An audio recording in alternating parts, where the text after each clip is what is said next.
नमस्कार दर्शकों, जेके प्राइम में आपका स्वागत है। मैं हूं विनोद कुमार। सलमान खुर्शीद कांग्रेस के बड़े नेता हैं और राष्ट्रीय दल भी, दोनों ने ही एक कंट्रोवर्शियल बयान दिए हैं और जिसके चलते कहीं ना कहीं हिंदू समाज को हिंदुत्व के प्रति उन्होंने घृणा व्यक्त की है, जिससे हिंदू समाज में रोष पैदा हो गया है। हालांकि ऐसे नेता हमेशा ही सुर्खियों में बने रहने के लिए इस तरह की बयानबाजी करते रहते हैं, लेकिन किसी धर्म विशेष पर टिप्पणी करने से पहले इनको जरूर सोचना चाहिए। अगर आप किसी के धर्म का सम्मान करोगे तो आपको भी उस धर्म से सम्मान मिलेगा। आप किसी धर्म पर उंगली उठाओगे तो 100 उंगलियां आप पर भी उठेंगी। विश्व हिंदू परिषद ने कड़ा विरोध किया है। विश्व हिंदू परिषद का कहना है कि सख्त से सख्त कार्रवाई होनी चाहिए। ऐसे लोगों को चिन्हित किया जाना चाहिए जो ऐसी मानसिकता के साथ किसी दूसरे धर्म पर हमला बोलते हैं।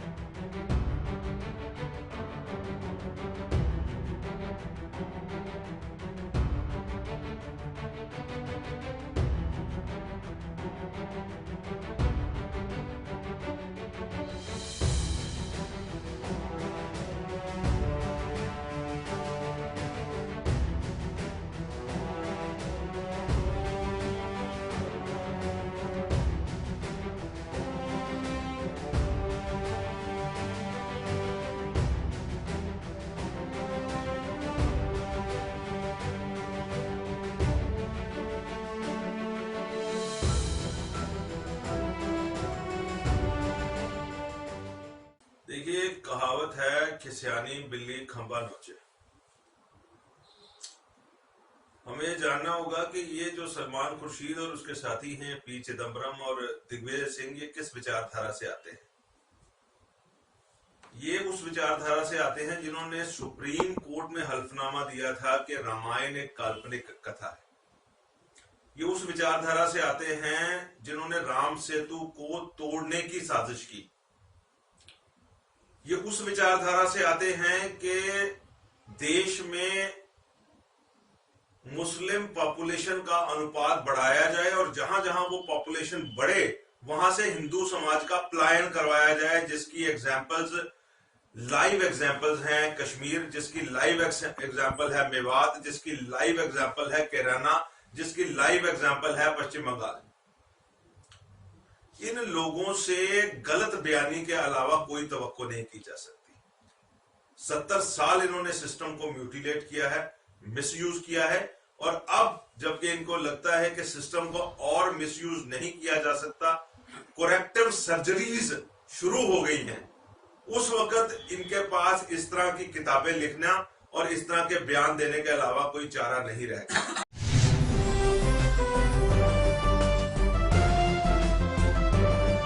दर्शकों, उन्होंने यूके की डोगरा फ्रंट ने प्रोटेस्ट भी किया है, प्रदर्शन किया और प्रदर्शन में साफ जाहिर कर दिया कि दोनों नेताओं की सोच एक विशेष धर्म के खिलाफ है। जैसे उन्होंने शुरुआत में कहा कि कहीं ना कहीं सबको एक दूसरे धर्म का सम्मान करना चाहिए। राजनीति अपनी जगह है, लेकिन किसी धर्म के लोगों की आस्था के साथ खिलवाड़ करने का राइट किसी को नहीं है।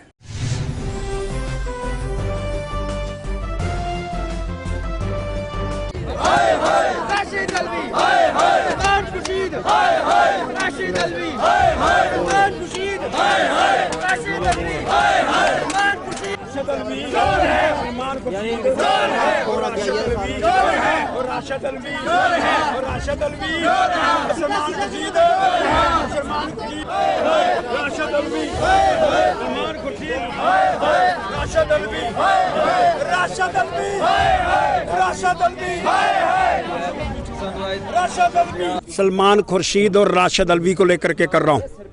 एक कहता है कि जो हिंदू धर्म है राशिद अल्वी वो राक्षस के समान है, और जो दूसरा है सलमान खुर्शीद वो ये कहता है कि ये जितने भी हिंदू हैं आईएस के बराबर हैं।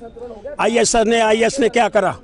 आईएस ने लड़कियां उठाई, सर कलम करे, उनको मार दिया, कितने लाखों लोगों को बिल्कुल ऊपर भेज दिया। उसके समान हिंदू है। हम राक्षस हैं? अगर हम राक्षस हैं, जुनियाउदारी कौन है? अगर हम राक्षस हैं, मंदिर जाने वाला कौन है? अगर हम तो इनके बीच के अंदर बैठे हुए लोग जो हिंदू हिंदू का नारा लगाने का प्रयास करना चाहते हैं वो कौन है? इसके अंदर राशिद अल्वी और सलमान खुर्शीद जो इनके अंदर हिंदू जुनियाउदारी है उनको गालियां दे रहे हैं इसके अंदर, इसलिए वो फैसला करने का प्रयास करें। ये जुनियाउदारी, मंदिर जाने वाले और आडंबर रचने वाले जो ISI और राक्षस कहने का प्रयास कर रहे हैं, ये हमको गाली देने की बातें कर रहे हैं। आने वाले चुनाव उत्तर प्रदेश का, ये उसके अंदर सारी गाथें मुसलमान वोट को किस तरह से कन्वर्ट करने का प्रयास हो वो बातें की जा रही हैं। इसलिए मैं जनेऊधारियों से कहना चाहता हूं, जनेऊधारी जी, ये आपके पार्टी के लोग आपको गालियां दे रहे हैं और हिंदू राष्ट्र को, RSS को बदनाम करने वाले हिंदुस्तान पर दिखने वाले भी नहीं हैं।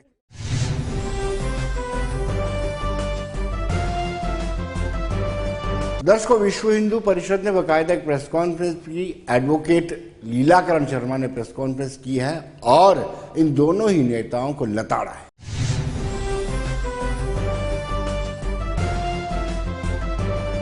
जो बड़े संवैधानिक पदों पर रह चुके हैं, ये जो किताब सनराइज ओवर अयोध्या जो के नाम से जो उन्होंने छापी है, रिलीज़ की है, और इसमें उन्होंने हिंदुइज्म को और टेररिज्म, बोको हरम और ISIS से जो कंपेयर किया है, ये नहायत ही शर्मनाक और निंदनीय है और विश्व हिंदू परिषद इसका कड़ा विरोध करता है और इनको वो गवर्नमेंट से अपील करता है कि इनको फ़ौरन जो है इनके खिलाफ FIR दर्ज की जाए और ऐसी किताबों को बैन किया जाए, नहीं तो इससे दंगे भड़कनेंगे, इससे समाज में विघटन पैदा होगा और जो है इसकी डिस्ट्रिक्ट फोर्सेज जो है वो सिर उठाएंगी।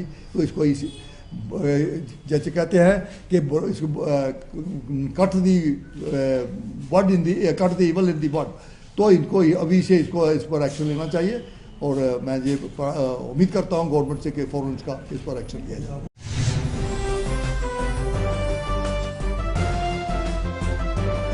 दर्शकों, सलमान खुर्शीद और राशिद अल्वी पहले भी कई बार ऐसे कंट्रोवर्शियल बयान देते रहे हैं, लेकिन आज महंत राजेश बिट्टू, उनका ये कहना है कि ऐसे लोगों को खुली हवा में छोड़ा नहीं जाना चाहिए।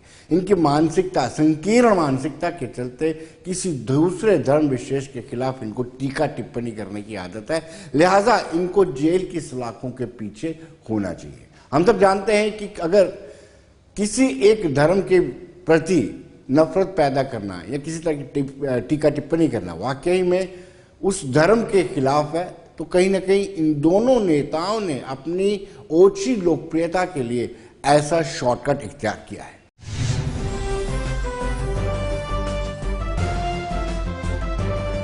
देखिए, मैं महंता राजेश बिट्टू, श्री राधा माधव ट्रस्ट की ओर से माननीय सलमान खान खुर्शीद साहब, जिन्होंने एक विवादित बयान ही नहीं दिया, अपना दिमागी संतुलन के बारे में बता दिया कि मैं ठठिया गया हूं।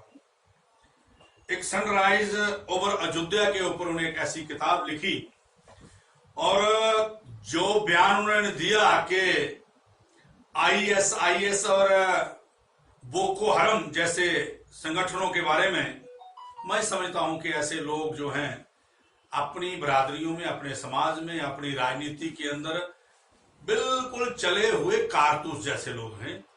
ये चाहते हैं कि कोई हमारी विरोध करे, कोई हमारे लिए कुछ ऐसा बोले जिससे हम फिर दोबारा पटरी पे आ सकें।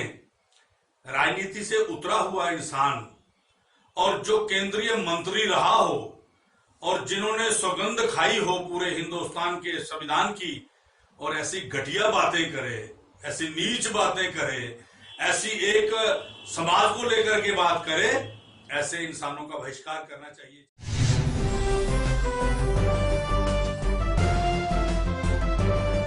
दर्शकों, शिवसेना बाल ठाकरे भी एक हिंदू संगठन है और लंबे समय से हिंदुओं के राइट के लिए संघर्ष करता रहा है और जम्मू कश्मीर की इकाई ने भी सलमान खुर्शीद और राशिद अल्वी की इस स्टेटमेंट को लेकर के तीखी प्रतिक्रिया जाहिर की है और उनका ये मानना है कि प्रधानमंत्री नरेंद्र मोदी और गृह मंत्री अमित शाह को इसका संज्ञान लेना चाहिए और इन लोगों के खिलाफ सख्त से सख्त कार्रवाई की जानी चाहिए। ये लोग पहले भी, ये दोनों नेता पहले भी सुर्खियां बटोरने के लिए इस तरह की बयानबाजी करते।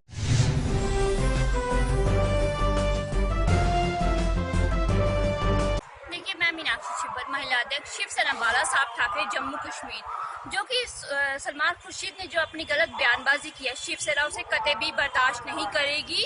उन्होंने गलत बयानबाजी की है, हमेशा वो गलत बयानबाजी करते हैं। उनकी किताब में उन्होंने 113 पेज नंबर पर उन्होंने जो गलत बयानबाजी का अपना जिक्र किया है और उन्होंने अपनी कड़े शब्दों में जो कहा है, हम उसी कड़े शब्दों में निंदा करते हैं। उनकी विचारधारा, उनके शब्दों की कड़ी निंदा करते हैं। जो भी उन्होंने कहा है ये एकदम गलत है। देखिए, जो भी हमारे राष्ट्र के हित पर गलत बयानबाजी करेगा, हम सरकार से, माननीय प्रधानमंत्री से, गृह मंत्री से ये अपील करते हैं कि जो भी राष्ट्रीय हित की बात करेगा, गलत बयानबाजी करेगा, उस पर कड़ी से कड़ी कानूनी कार्रवाई की जाए और उनको सलाखों के पीछे रखा जाइए।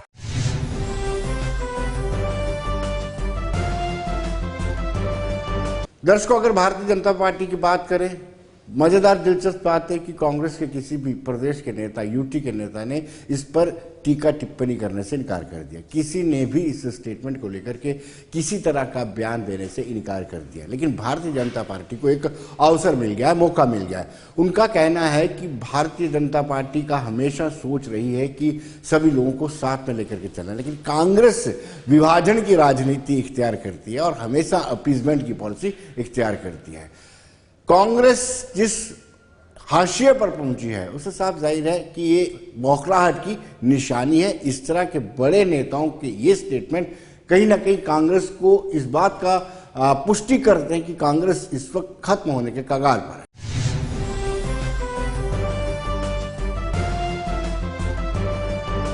देखिए, आरएसएस एक समाज सेवक संगठन है।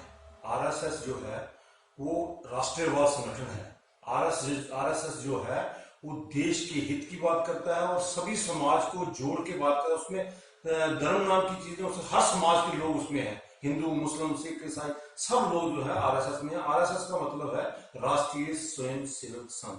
राष्ट्र के हित की बात करना, अपने देश की बात करना, देश को अग्रसर ले जाने की बात करना और देश को विश्व गुरु जो बनाना है, वो आरएसएस जो है बात करती है। और जहां तक आपका सवाल है खुर्शीद अहमद का, क्या नाम उसका, खुर्शीद, अब मुझे नाम लेने में भी ऐसे लोगों की दिक्कत आती है कि ये जो लोग हैं ये हमेशा पाकिस्तान के कठपुतली रहे हैं, उनके क्या भाई के टट्टू रहे हैं।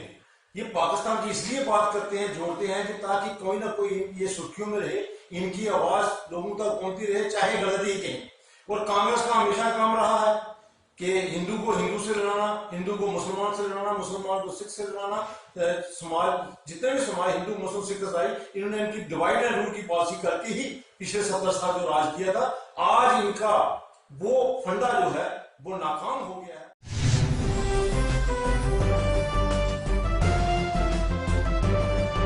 दर्शकों, अपनी पार्टी की बात करें तो उनका कहना है कि इस तरह की बयानबाजी बड़ी निंदनीय है और किसी धर्म विशेष के खिलाफ किसी को भी टिप्पणी करने या अपनी किताब में लिखने का कोई इख्तियार नहीं है।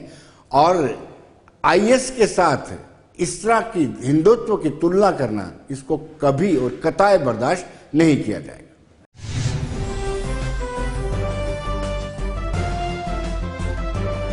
देखिए, ये इस बात का संकेत देता है कि कितनी कम समझ कांग्रेस के जो राजनेता हैं उनको आरएसएस के बारे में है और कितनी असंवेदनशील कांग्रेस हिंदुओं के भावनाओं को लेके है।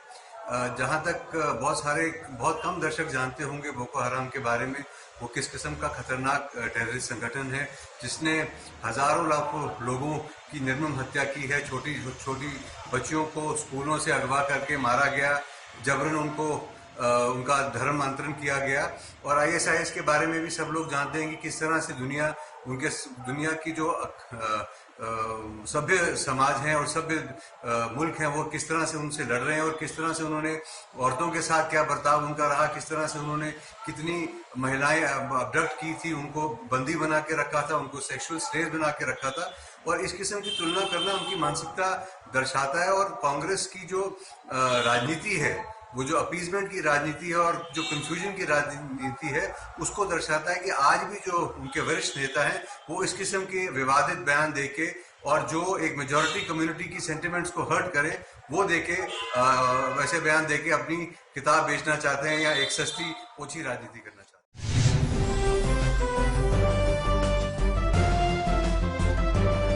दर्शकों, नेशनल कॉन्फ्रेंस ने भी इस सारे वक्तव्य की निंदा की है। जो स्टेटमेंट्स राशिद दलवी सलमान खुर्शीद द्वारा आई है उसकी उन्होंने कड़े शब्दों में निंदा की है, लेकिन साथ ही साथ उनका ये कहना है कि ये लोकतांत्रिक देश है, सांप्रदायिक कभी बर्दाश्त नहीं किया गया। सेकुलरिज्म ये सेकुलरिज्म की एक मिसाल है, धर्मनिरपेक्ष देश है। लेकिन अगर भारतीय जनता पार्टी भी ऐसा करती है तो कांग्रेस ने भी ऐसा किया है। दोनों ही पार्टियों की सख्त और कड़े शब्दों में निंदा करने की जरूरत है।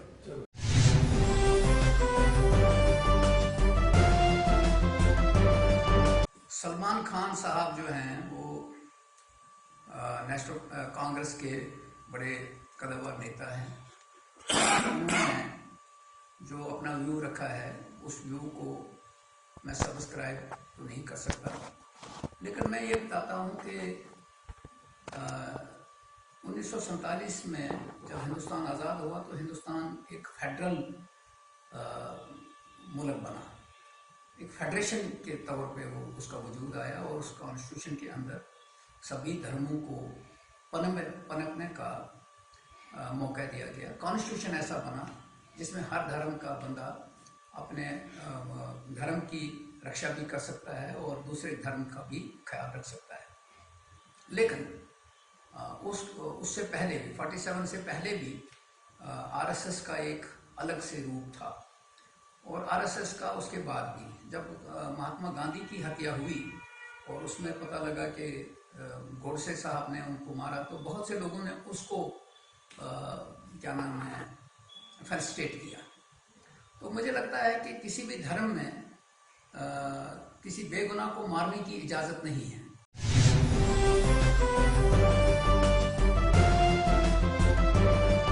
दर्शकों, अगर हम गवर्नमेंट मेडिकल कॉलेज की बात करें तो आज पुलिस ने वहां पर एक बाकायदा नाका लगाया और नाका लगाने के बाद जिन लोगों ने मास्क नहीं पहने थे उन लोगों के खिलाफ सख्त से सख्त कार्रवाई की। माना कि केसेस कम आ रहे हैं लेकिन लापरवाही नहीं होनी चाहिए। हम पहले भी अपने कार्यक्रम के माध्यम से लोगों को आगाह करते रहे, लोगों को जागरूक करते रहे हैं कि कोविड-19 को लेकर के जो सेट एसओपीज तय हैं उनका पालन किया जाना चाहिए। आज मजबूरी में एक मरतबा फिर पुलिस को सख्ती करनी पड़ी। जिन लोगों ने मास्क नहीं पहना था उन लोगों के खिलाफ जुर्माना किया गया, उनके खिलाफ कार्रवाई की गई, लेकिन भविष्य में लोगों को चाहिए कि वो मास्क पहनकर ही घर से बाहर निकले।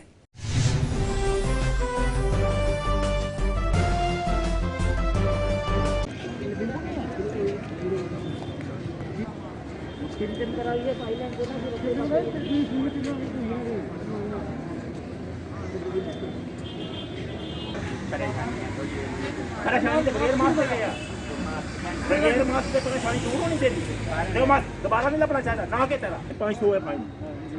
हाँ देव भाई मास्क ना के ना तोड़ा आज दे भाई ना के मास्क ले लो फोटो भाई। आज तक अगर ये आदमी बगैर मास्क के देखा है यहाँ तो फाइन करना 100 रुपया फाइन दोगे। इतना नहीं है यहाँ तो हमारी जरूरत मास्क पाओ। क्या पूछ रहे हो आप? वो अभी निकल क्या करते हैं उससे एक मिनट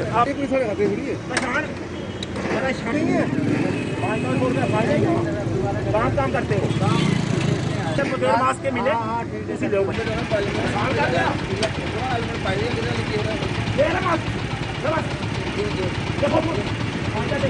लेके जाओ गाड़ी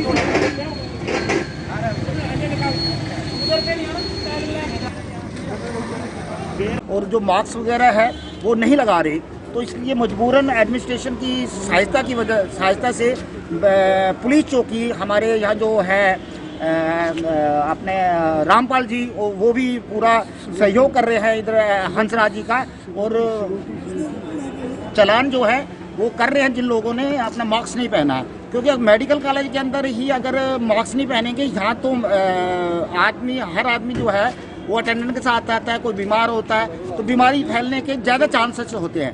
तो इसलिए ये मास्क जो है ये पहनना चाहिए। जो पुलिस एडमिनिस्ट्रेशन है अगर वो चालान कर रही है तो ठीक है, करना चाहिए ताकि लोगों को पता लगे कि हमें अवेयरनेस ज़रूरी है। तो ये लोगों से अपील है कि कम से कम मेडिकल कॉलेज के अंदर तो आप आते हो तो आपको मास्क पहनना ही चाहिए, वैसे बाहर भी पहनना चाहिए जो कि लोग नहीं पहन रहे। इसलिए मजबूरन एडमिनिस्ट्रेशन और पुलिस वाले चालान कर रहे हैं। हमके लोगों को आगाही करने के लिए कि आज श्रीनगर में इतनी हालत खस्ता हो गई है, वहाँ क्यों लापरवाही की वजह से ये नौबत हमारा। अगर लोग प्रॉपर मास्क सैनिटाइजर यूज़ करते तो ये प्रॉब्लम नहीं आती, झुंड बनाकर नहीं खड़े होते, अलग अलग रहते। तो जहाँ आज भी हमने अपने लोगों को यही आगाह किया है कि आप लोग भी थोड़ा सुधर जाओ, कि आने वाला वक्त ऐसा ना है कि हमारे को लेने का देना पड़ जाए, उसको हमें भुगतान जो कि पिछले हमें 2 साल में भुगता है वो ना आए। इसीलिए लोगों को थोड़ा जागरूक करने के लिए आज हमने जो चालान लोगों को काटा है, एक तो उनको डर पाने के लिए, आगे घर भी जाएंगे, गांव भी जाएंगे, लोगों को बताएंगे भी जेएमसी में हम जा रहे हैं, वहाँ पे ऐसे विदाउट मास्क चालान काटा जा रहा है। पैसे लोगों से जेब से क्यों देने हैं पैसे, जब आप मास्क डाल के अपना प्रॉपर डिसिप्लिन के साथ आओगे तो कोई प्रॉब्लम नहीं आएगी।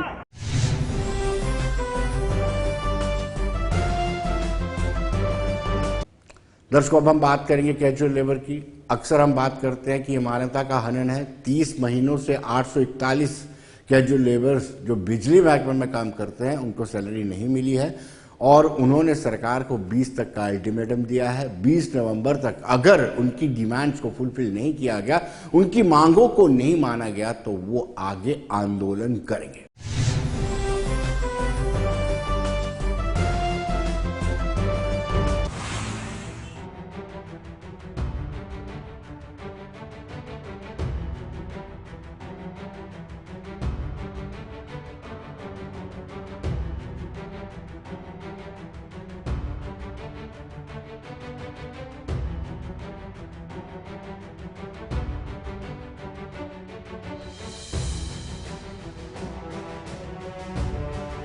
सर, हमारी एक जनमन मांग है कि काफ़ी अरसे से हम जो ये प्रोटेस्ट कर रहे हैं कि हमारे जितने भी डेलीविजन हैं जिनके 7 साल हुए उनको रेगुलाइज किया जाए।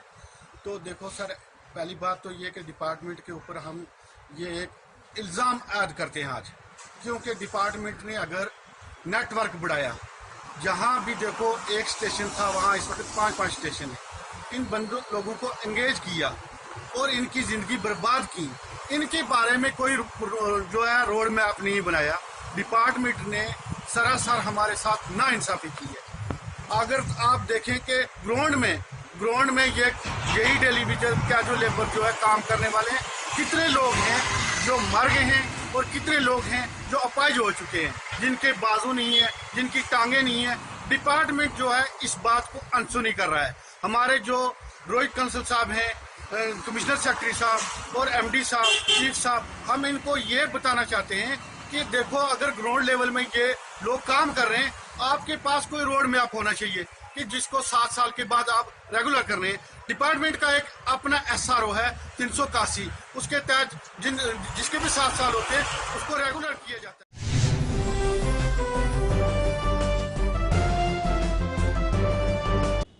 दर्शकों, उनकी एक शिकायत ये भी है कि डिपार्टमेंटल प्रमोशन कमेटी की मीटिंग नहीं होती है।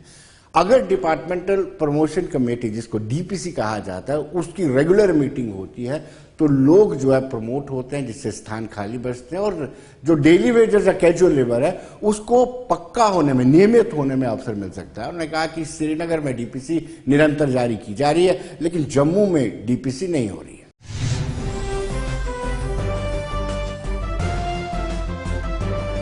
सर, हमें बहुत बड़ी दिक्कत आ रही है। इस दिक्कत से हमें पता है, जहाँ भगवान को पता है कैसे घर चला रहे हैं, परिवार चला रहे हैं।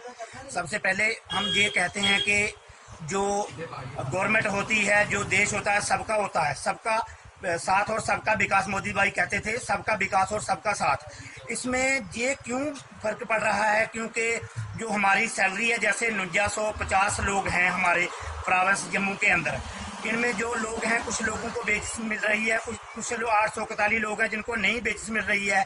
हमारे साथ जो 841 लोग हैं, इनके साथ गवर्नमेंट खिलवाड़ क्यों कर रही है? क्योंकि ये लोग, बेचारे लोग काम भी कर रहे हैं और कुछ लोगों ने बाजू कटवा दी हैं, टांगे कटवा दी हैं, शहीद हो गए, डिपार्टमेंट का काम कर रहे हैं। क्योंकि डिपार्टमेंट के लिए इन लोगों के साथ सैलरी क्यों नहीं है? और हम ये भी कहना चाहते हैं कि बोलते हैं कि ये कश्मीर के लोग ये देशद्रोही हैं। देशद्रोही के लोगों की 2600 लोगों की DPC की जा रही है, जो देश के भगत हैं जम्मू के, उनके साथ 288 की क्यों जा रही है? ये क्यों है? भक्ति का जैसा सिला मिला हमें। सर, सबसे पहले हमारी ये बात है कि हमारे जो 4950 लड़के हैं, उनमें से सर 841 जो हमारे भाई हैं उनको सर अभी तक कोई 10-15 साल से वो काम कर रहे हैं, उनको विदाउट सैलरी के सर अभी तक उनको सैलरी नहीं मिली। और सर प्रोटेस्ट भी किया, सब कुछ किया, जब हम जो छोड़ डालते हैं तब ये हमारी वेरिफिकेशन करवाते हैं। हमने कितनी बार सर अपनी वेरिफिकेशन करवानी है? 15 साल में सर कम से कम कोई 200 बार हमने वेरिफिकेशन करवा दी है। कितने बार करवानी है वेरिफिकेशन? मैं पूछना चाहता हूँ एमडी साहब से, चीफ साहब से, या अपने जो हमारे प्रिंसिपल सेक्रेटरी है रोहित अंसर जी से कि सर बताइए हमारी वेरिफिकेशन सर कितने बार करवानी है आपने? और दूसरी बात है, उसमें हमारे कुछ ऐसे साथी हैं जो शहीद हो चुके हैं, कोई हैंडीकैप हो चुका है।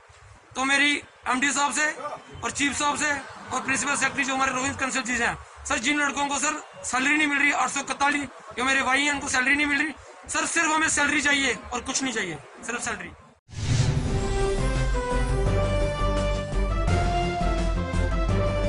दर्शकों, उनकी माने तो पिछले 15 से 16 सालों से लगातार बतौर डेली वेजर काम कर रहे हैं, रीढ़ की हड्डी बने हुए हैं।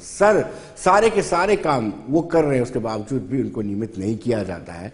और कई मर्तबा सरकार के साथ मीटिंग भी हुई है, मिनट्स ऑफ द मीटिंग भी बनते हैं, एश्योरेंस सरकार की तरफ से मिलती है। इलेक्शन के दौरान ये कहा जाता है कि अगली बार जब सरकार आएगी तो उनको पक्का कर दिया जाएगा, नियमित कर दिया जाएगा, लेकिन ऐसा कुछ भी नहीं होता है, जिससे नाराजगी निरंतर बढ़ती जा रही है।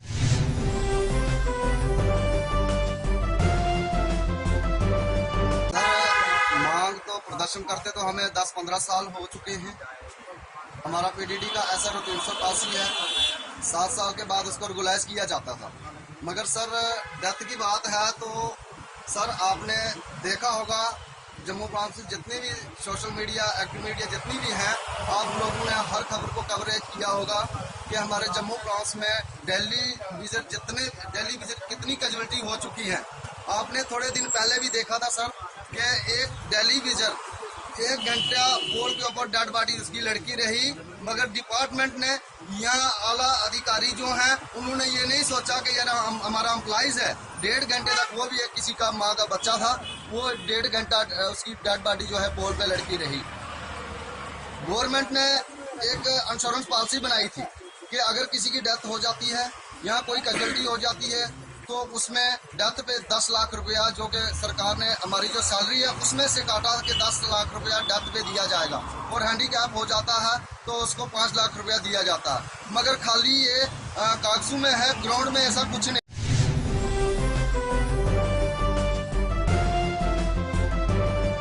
तो दर्शकों, बने रहिए देश दुनिया की खबरों के लिए। मुझे दीजिए इजाजत, नमस्कार।